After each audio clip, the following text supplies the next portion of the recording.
With just 10 left, she buys a broken-down mill no one else wanted. Inside, she finds a letter and later, something that could change her life forever.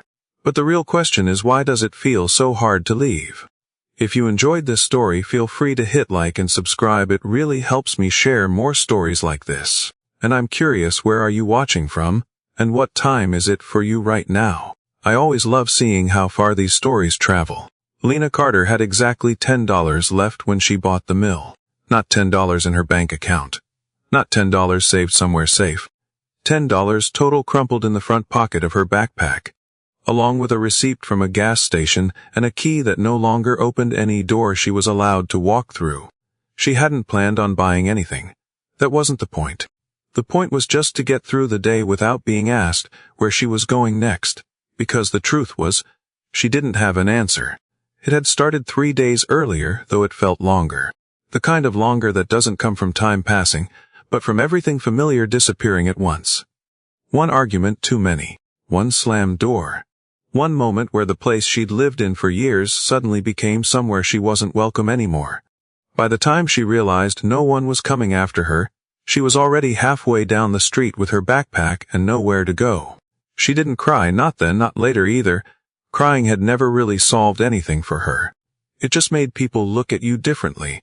And lately she was tired of being looked at like something that needed fixing or explaining. So she walked. She walked until the sun started to drop and the cold began to settle in. And the only place she could think of that might still let her in was the bakery. A small place on the edge of town, the kind that smelled like warm bread even from the sidewalk. She'd work there mornings for a while, early shifts, quiet work, no questions asked. It was the closest thing she had to something steady. When she stepped inside, the bell above the door rang the same way it always had. Nothing in that place had changed. The same wooden counter, the same chalkboard menu, the same soft hum of an old refrigerator in the back. For a second it felt like maybe she had imagined everything else. Maggie Doyle was behind the counter, wiping her hands on a towel dusted with flour. She looked up, saw Lena, and didn't smile. Again, she asked. It wasn't harsh, just tired, like she already knew. Lena didn't answer. She didn't need to. Maggie studied her for a moment longer, then nodded toward the back. Sit, she said. You look like you haven't eaten. Lena didn't argue. She sat at the small table near the kitchen door while Maggie moved around quietly, slicing bread, spreading something sweet across it, pouring a glass of milk without asking if Lena wanted one. She placed it all in front of her like it was routine, like this was something she'd done 100 times before. Lena ate faster than she meant to. Her hands were shaking, though she wasn't sure if it was from the cold or the relief of finally stopping. After a while, Maggie leaned against the counter and crossed her arms. I might have something, she said. Lena looked up, chewing slowly. It's not a place most people would want, Maggie continued. Actually, no one's wanted it in a long time. That's kind of the point. Lena swallowed. What is it? Maggie hesitated, like she was deciding how honest to be. An old mill, she said finally. Up in the mountains, stone building. Been sitting empty for decades. No power, no running water. Barely a road to get there. Lena blinked. That's not really selling it. Maggie gave a small shrug. I'm not trying to sell it. I'm telling you what it is. There was a pause. The kind that stretches just long enough for a decision to start forming before you even realize it. How much? Lena asked. Maggie watched her carefully. County tried to get rid of it. Tax sale, $10. Lena let out a short breath that almost sounded like a laugh. $10. Yeah. That's it. That's it. Lena looked down at the table, at the crumbs left from the bread, at her hands resting there like they didn't quite belong to her. $10. It was nothing. It was everything she had. What's wrong with it? She asked quietly. Maggie's expression didn't change. Everything, she said. Roof's bad, wheels broken. It's 2 miles off the nearest road. If something goes wrong, no one's around to help. Another pause. But Maggie added, softer now, no one's going to tell you to leave either. That landed. Not dramatic, just clear. Lena had spent so long being told where she could and couldn't be, what she should and shouldn't do, how quiet she needed to stay to avoid making things worse. The idea of a place where no one was watching, no one was waiting for her to mess up, it felt unreal. Or maybe it just felt necessary. Can I see it? She asked. Maggie nodded once. Tomorrow morning. The drive didn't take long, but it felt like it did. The road narrowed, The buildings disappeared, and the signal on Lena's phone dropped to nothing somewhere along the way. By the time Maggie pulled over at the end of a gravel stretch that barely counted as a road, the world behind them felt very far away. "Rest is on foot," Maggie said, cutting the engine. They walked in silence, following a narrow path that twisted alongside a creek. The air was cooler there, damp and still, the kind of quiet that makes you notice every step you take. Then, around a bend, Lena saw it. The mill stood over the water like it had been placed there and forgotten.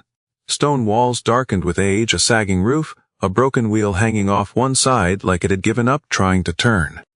It didn't look like a place someone could live. It looked like a place something had left behind. Lena stopped walking. "That's it," she said. Maggie stepped up beside her. "That's it." Lena stared at it for a long moment. There was no movement. No sound except the water beneath it. No sign that anyone had been there in years. "No one's taken it?" she asked. "No one wants it." Lena nodded slowly. That made sense. She reached into her pocket and felt the folded bills still there. $10. Enough to walk away from everything she'd just lost, or toward something she didn't understand yet. "Okay," she said. Maggie glanced at her. "Okay?" Lena kept her eyes on the mill. "I'll take it." Maggie didn't smile. She just nodded again like she'd been expecting that answer all along. And just like that, with $10 and no real plan, Lena Carter became the owner of a place no one else wanted without knowing that stepping inside it would change not just where she lived, but who she was going to become. The first night in the mill, Lena didn't sleep. It wasn't fear, at least not in the way people usually think of it. She wasn't imagining things in the dark or expecting someone to come through the door. It was something quieter than that. The kind of discomfort that settles into your bones when your body realizes it doesn't recognize where it is, and there's nothing familiar to hold on to. The air inside the mill was colder than outside, trapped between the stone walls that had held decades of damp and shadow. Every sound felt sharper in that space. The slow rush of water beneath the floor, the faint creak of wood adjusting to the night. Even her own breathing sounded out of place, like she was interrupting something that had been happening long before she got there. She sat on the floor with her back against the wall, her backpack pulled close to her chest. There was no bed. No light except what filtered through the broken window and stretched thin across the room. She had tried lying down at one point, but the cold came up through the floor too quickly, forcing her back up again. So she stayed awake. At some point, she stopped trying to get comfortable and just focused on getting through it. Morning came slowly. Not with warmth, not with relief, just with a slight shift in color as the gray light pushed its way through the openings in the walls. Lena stood up stiffly, her legs protesting, and stepped outside. The creek was clearer than she expected, cold enough that when she dipped her fingers into it, the shock made her pull back immediately. She tried again, slower this time, cupping water into her hands and drinking. It tasted clean, almost too clean, like it hadn't passed through anything human in a very long time. That was her first small win. It didn't feel like much, but it was something she could rely on. The rest of the day didn't go as well. She started with the roof, mostly because it was the most obvious problem. There were gaps wide enough to see the sky through, and the thought of another night like the last one, cold, damp, exposed, was enough to push her into action. She dragged a loose plank from one side of the room and tried to prop it up against the worst of the openings. It slipped almost immediately, clattering down and echoing louder than she expected. She tried again, this time climbing up onto a beam to reach higher, balancing carefully, her hands gripping wood that felt older than anything she'd ever touched.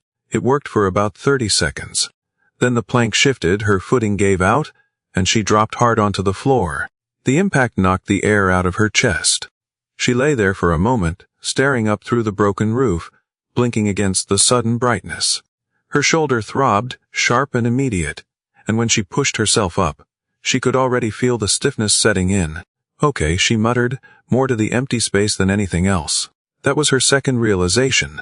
Nothing here was going to be easy. By midday she had managed to block a few of the smaller gaps using scraps she found around the mill, but it wasn't enough to make a real difference. The wind still moved through the space freely, carrying that same damp chill with it. Next she tried fire. There was an old fireplace built into one wall, blackened with soot from years of use. Though it looked like it hadn't been touched in a long time, She gathered what dry wood she could find nearby, branches, splintered boards, anything that looked like it might catch, and arranged them carefully the way she remembered seeing in pictures or videos. It took 3 tries to get a flame going, and less than a minute for the smoke to fill the room. She coughed immediately, backing away as the air thickened around her. The smoke didn't rise the way it was supposed to. It hung there heavy and stubborn until her eyes started to water and her throat burned. She rushed to the door, pushing it open wider, waving her hands uselessly as if that would clear the air faster. When it finally thinned out enough for her to step back inside, the fire had already died. She stood there, staring at the blackened wood, feeling something inside her shift. Not anger. Not yet. Just doubt. By the time the sun started to drop again, Lena was exhausted in a way that had nothing to do with how far she'd walked or how little she'd eaten. It was the kind of exhaustion that comes from trying and failing over and over again, from realizing that effort doesn't always translate into progress. She sat at the edge of the room, her back against the wall again, her injured shoulder pressed carefully against the cold stone. That's when she noticed the table. It had been there the whole time, pushed against the far side of the room, half covered in dust and shadow. She wasn't sure why she hadn't paid attention to it earlier. Maybe because it didn't look important. Just another leftover piece of something that used to matter. But now, with nothing else left to try, her eyes settled on it. Slowly, she pushed herself up and walked over. The surface was rough, worn smooth in places by years of use. There wasn't much on it. Just dust, a few scattered marks, and something near the center that didn't quite belong. A folded piece of paper. Lena hesitated before picking it up. It was old, that much was obvious. The edges were slightly curled, the surface stiff like it had been left untouched for a long time. She turned it over in her hands, noticing the faint imprint of handwriting pressing through from the other side. For a second, she considered leaving it. Not because she was afraid of what it might say, but because opening it felt like crossing into something she didn't fully understand yet. Then she unfolded it. The writing was uneven, faded but still readable, each letter pressed into the paper with a kind of deliberate care. She read it once, then again, slower this time. If you're rereading this, it means someone finally made it back here. This place doesn't look like much, I know. It wasn't meant to be easy, but it was never meant to be empty either. A mill only matters if someone's willing to keep it alive. Lena lowered the paper slightly, her eyes still fixed on the words as if they might change if she looked away. There wasn't anything dramatic about it, no instructions, no promises, just a simple statement, left behind by someone who had once stood in the same space, probably feeling just as unsure about what came next. She let out a slow breath. The room hadn't changed, the cold was still there. The broken roof, the failed fire, the ache in her shoulder, it was all exactly the same. But something about the silence felt different now. Less empty. She looked around the mill again, really looked this time, at the walls, the beams. The space itself. It was still falling apart, still barely holding together, but it wasn't nothing. Someone had built this. Someone had used it. Someone had believed it was worth leaving behind. Lena folded the letter carefully and set it back on the table. Then she sat down beside it, resting her arms on the rough wood, staring out through the broken window as the light faded for the second time since she arrived. "I'll give it one more day," she said quietly. It wasn't a promise. Not yet. But it was enough to stay. By the third day, Lena stopped pretending she was figuring it out. The first day had been survival. The second day had been effort. But the third day was something else entirely, the point where effort starts to feel pointless. She woke up before the light came in. Not because she wanted to, but because the cold wouldn't let her stay asleep. Her shoulder had stiffened overnight, and when she tried to move her arm, a sharp pain shot down to her elbow, forcing her to sit still for a few seconds and just breathe through it. For a moment, she didn't move at all. She just sat there on the floor, staring at nothing, listening to the water beneath the mill like it had something to say. It was constant, that sound, unchanging. It didn't care if she was there or not. The thought stayed with her longer than she expected. By the time she stood up, the decision to try again didn't feel like determination anymore. It felt like obligation. Like she had already told herself she'd give it one more day, and now she had to follow through. She went outside to the creek first, splashing cold water on her face, trying to wake herself up enough to think clearly.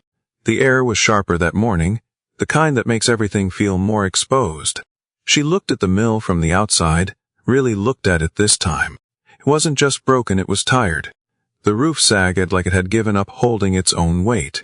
The wheel hung useless against the side, half rotted, stuck in a position that suggested it hadn't moved in years. Even the stones looked worn down, like they had done their job for too long without anyone noticing. "What am I even doing here?" she muttered. No answer, obviously. She went back inside anyway. The plan, if it could even be called that, was to fix the wheel. The logic was simple enough. If the wheel worked, the mill worked. And if the mill worked, then maybe everything else would start to make sense. But simple logic doesn't make something possible. She climbed down toward the base where the wheel connected, careful with her footing, testing each step before putting her weight on it. The wood felt soft in places, unreliable. When she reached out to push the wheel, it didn't budge. Not even a little. She tried again, putting more force into it this time, ignoring the pull in her shoulder. Nothing. Frustration came quickly now, sharper than before. "Come on," she said under her breath, pushing again, harder. The wheel shifted just slightly, but it wasn't movement. It was resistance. Something inside was stuck, locked in place after years of being ignored. She stepped back, breathing heavier than she should have been. "Of course it is," she said, a short, bitter edge in her voice. Everything here was stuck. She spent the next hour trying different things, clearing debris, kicking loose pieces away, even trying to wedge a broken branch into the spokes for leverage. Each attempt felt like it might work for a second, just long enough to raise her expectations, before failing in exactly the same way. At some point, she stopped being careful. That's when it happened. The branch slipped. Her grip followed, and before she could catch herself, her foot went out from under her on the damp stone. She hit the ground hard. This time it wasn't just the air leaving her lungs. Pain flared through her shoulder again, stronger, deeper, and she stayed down longer than before, staring up at the underside of the mill, blinking against the sting in her eyes. Not tears, not yet. Just too much. She rolled onto her side slowly, pushing herself up with her good arm, every movement deliberate, controlled. When she finally stood, she didn't try again. She just looked at the wheel. It looked exactly the same. That was the worst part. All that effort, all that pushing and trying and forcing, and nothing had changed. The world didn't even acknowledge that she had tried. She let out a breath that turned into something halfway between a laugh and a sigh. "Yeah," she said quietly, "that makes sense." By late afternoon, the sky had started to shift again, the light fading earlier than she expected. She hadn't eaten much. She hadn't fixed anything. And the thought of going through another night, like the last two, settled heavily in her chest. That's when the idea came. Not sudden, not dramatic. Just clear. She could leave. There was nothing actually stopping her. The trail was still there. The road was still there. The world she came from hadn't disappeared just because she walked away from it. It might not have wanted her before, but with enough time, and now she thought of the possibility. Even without fully knowing why, she could find something else. Something easier. Something that didn't fight her at every step. She went back inside and looked around. Her backpack sat where she had left it. The table, the broken roof, the cold, creeping in already as the sun dropped lower. Nothing here was hers. Not really. She walked over to her bag and picked it up, slinging it over her shoulder carefully to avoid the pain. The weight of it felt familiar, grounding in a way the mill never had. "Okay," she said more firmly this time. This wasn't giving up. This was choosing. That's what she told herself anyway. She stepped toward the door, pausing just for a second at the threshold. Not because she was unsure, because something in her wanted to mark the moment. To recognize that she had tried. That it just hadn't worked. Her hand rested briefly against the frame, fingers brushing against the rough wood. Then she stepped outside. The air was cooler now, the light fading fast. The path back stretched out ahead of her, quiet and familiar in a way the mill never became. She took a step. Then another. And then she stopped. Not because of a sound. Not because of anything she could explain. Just a feeling. She turned back. The mill stood there exactly as it had before, still silent, unchanged. But for a second, just a second, it didn't feel like a place she had failed. It felt like a place she was leaving behind. And that didn't sit right. She frowned slightly, shifting the strap of her backpack. "Doesn't matter," she said under her breath. But she didn't move. Not yet. The water kept running beneath the mill, steady as ever, like it had been long before she arrived and would be long after she was gone. Lena stood there, caught between two versions of her life, one that she knew would be easier, and one that she hadn't figured out yet. For the first time since she got there, the choice felt real, and that made it harder to walk away than she expected. Lena stood there longer than she meant to, somewhere between leaving and staying. Her body angled toward the trail, but her eyes still fixed on the mill. It hadn't changed. It wasn't asking her to come back. That was the strange part. There was no pull, no sign, no reason she could point to. Just a feeling that walking away right now would close something she didn't fully understand yet. She let out a slow breath and shook her head slightly, like she could clear the thought just by refusing to follow it. "This is stupid," she said quietly. And maybe it was. But instead of turning back to the trail, she shifted the strap of her backpack off her shoulder and let it fall to the ground. Not with frustration, not with anger, just setting it down. 1 minute, she added, like she needed to justify it to herself. She stepped back toward the mill. Inside, the air felt the same cold, still carrying that faint smell of damp wood and stone. Nothing had improved. Nothing had magically become easier just because she had almost left. That should have made the decision simpler. It didn't. She moved slowly this time, not looking for anything in particular. Not trying to fix anything either. Just noticing the table, the beams, the uneven floor beneath her feet. The same space she had been fighting against for the past few days, but now, without the pressure to make it work, it felt different. Quieter. She walked past the table where she had found the first letter and rested her hand against it for a second, her fingers brushing over the worn surface. "I tried," she said under her breath, like she was saying it to whoever had written that note. There was no answer, of course. She turned to leave again. That's when she felt it, a slight shift under her foot. It was subtle enough that she might have missed it if she hadn't already spent days paying attention to every unstable surface in the place. The plank beneath her weight dipped just slightly, not enough to collapse, just enough to feel wrong. She froze, then slowly stepped back. The wood settled again. Lena frowned, looking down. She crouched carefully, pressing her hand against the plank and applying a bit of pressure. It moved. Not much, but more than it should have. "That's new," she murmured. Or maybe it wasn't new. Maybe she just hadn't noticed before. She shifted her weight and tried to lift the edge. At first it didn't budge. The wood had been there for years, maybe decades, settled into place like it belonged there. But Lena had learned something over the past few days. Things here didn't give easily. But that didn't mean they wouldn't give at all. She adjusted her grip, wedging her fingers into a small gap, ignoring the rough edges digging into her skin. "Come on," she said softly. She pulled. The plank lifted with a dry, splintering sound, releasing a small cloud of dust that caught in the dim light. She coughed lightly, setting it aside and leaning closer to look into the space beneath. At first, she didn't understand what she was seeing. Just darkness, then shape, then something deliberate. A box. Small, wooden, tucked neatly into the cavity as if someone had placed it there carefully and expected it to stay hidden. Her heart didn't race. That was the strange part. There was no sudden rush, no excitement like you'd expect. Just a slow, steady awareness that whatever was in that box wasn't supposed to be found easily. She reached down and pulled it up. It was heavier than she expected. That was the first real clue. She set it on the floor and stared at it for a moment, her hand resting lightly on the lid. The wood was worn but intact, edges smoothed by time, not by use. It had been waiting. For who, she didn't know. "Okay," she said quietly. Then she opened it. For a second, nothing made sense. Light hit something inside the box and reflected in a way that didn't belong in a place like this. Sharp. Bright. Almost out of place against the dull tones of the mill. She leaned closer. Gold. Not a little. Not a single piece. Enough that her brain took a second to catch up, to register what she was actually looking at. Coins old but unmistakable. She didn't touch it right away. Her first instinct wasn't excitement. It was disbelief. "That's not," she started, then stopped.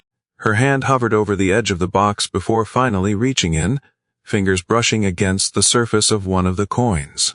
It was cold, solid, real. She picked it up, turning it slightly in the light. Gold.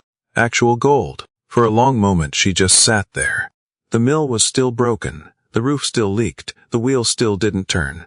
But suddenly none of that felt permanent anymore. Because now there was a way out. A real one. She could leave, not just survive somewhere else, not just drift until something worked out. She could actually start over. Somewhere warm, somewhere stable. Somewhere that didn't require her to fight for every small thing. Her chest tightened slightly as the thought settled in. This was it. This was what people waited for. The moment everything changed.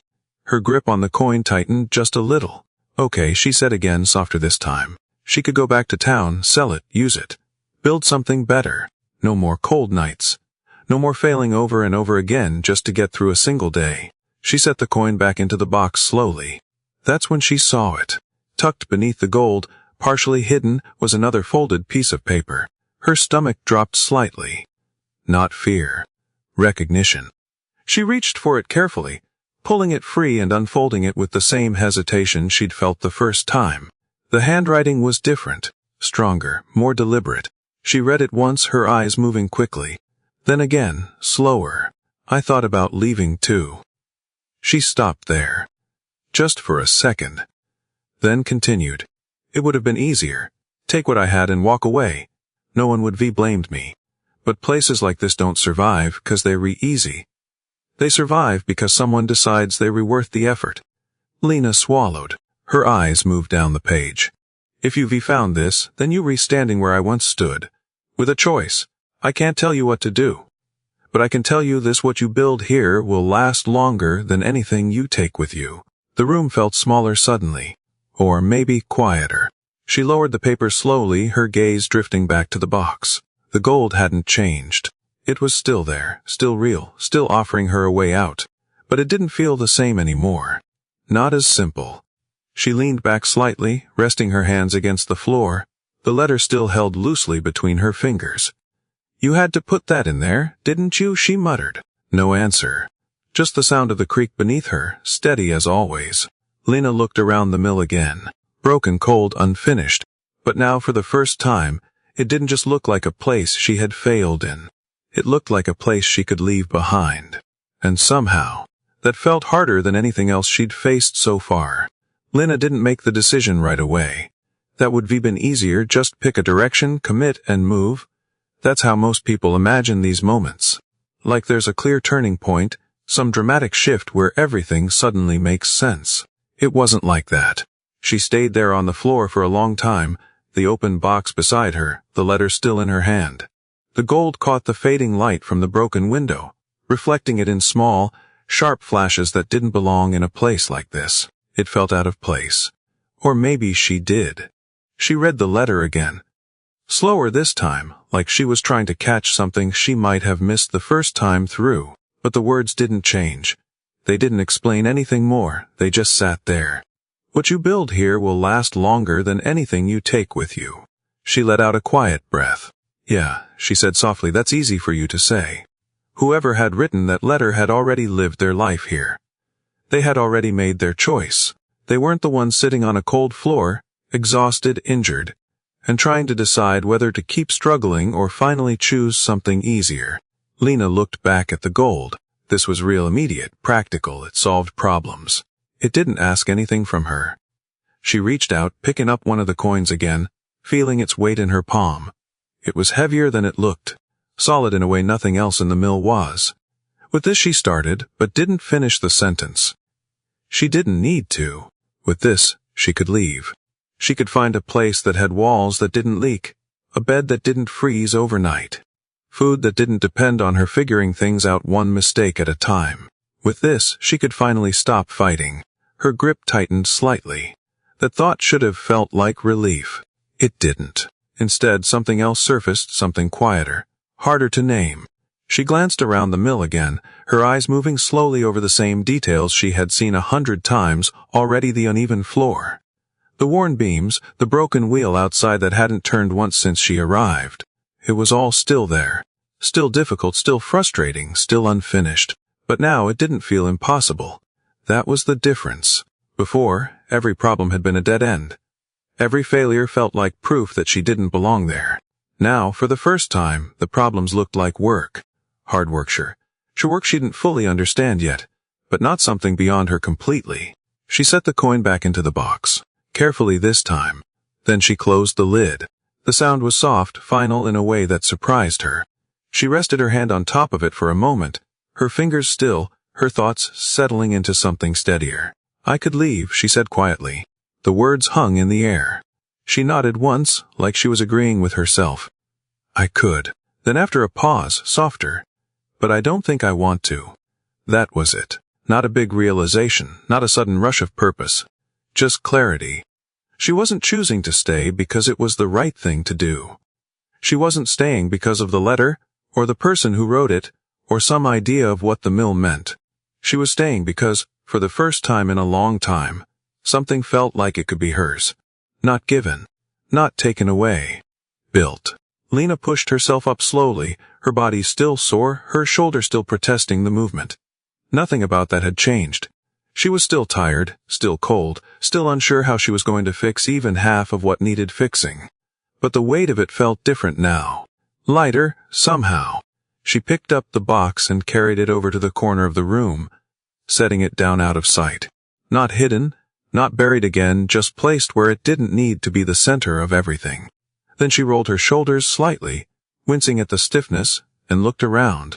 "All right," she said under her breath. No plan. No step-by-step solution.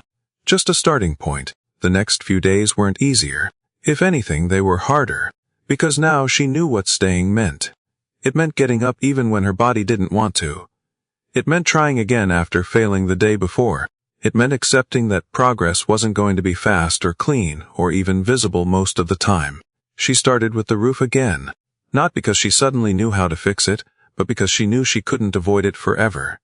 This time she moved slower, tested each piece, adjusted instead of forcing things into place. The first attempt still failed. So did the second. But the third held. Not perfect, not permanently, but enough. And that was new. She worked through the days like that, small steps, small fixes, small wins that didn't look like much from the outside but added up in ways she couldn't ignore. The fire took longer.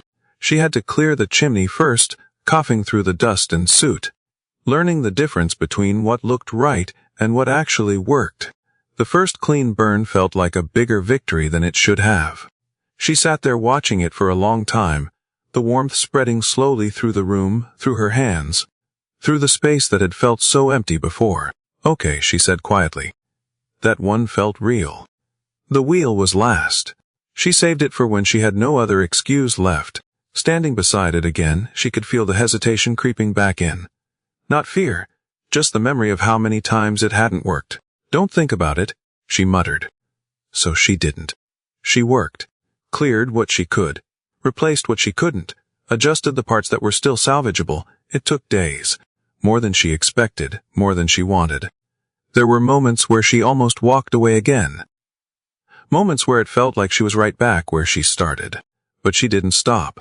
And then one afternoon, without warning, it moved. Just a little at first. A shift. A sound. She froze, her hand still on the wood, her breath caught halfway. "Wait," she whispered. She pushed again. This time, the wheel turned. Slow and even, but turning. Water caught against the paddles, pulling it forward, feeding into the motion that had been waiting all this time to start again. The sound was low, steady, building. Lena stepped back, watching it like she didn't quite trust it yet. Then she laughed. Not loudly, not dramatically. Just a small, real sound that slipped out before she could stop it. "Okay," she said again, shaking her head slightly. That one meant something. By the time the sun dipped behind the trees, the wheel was still turning. And for the first time since she arrived, the mill didn't feel like something she was trying to survive. It felt like something alive. A few days later, someone came. Not announced, not expected. Just a figure on the trail, carrying a sack over one shoulder, moving slowly but with purpose. Lena stepped outside, wiping her hands against her jeans, watching as the man approached. He nodded once when he saw her. "You running this place?" he asked. Lena hesitated. Just for a second. Then she nodded.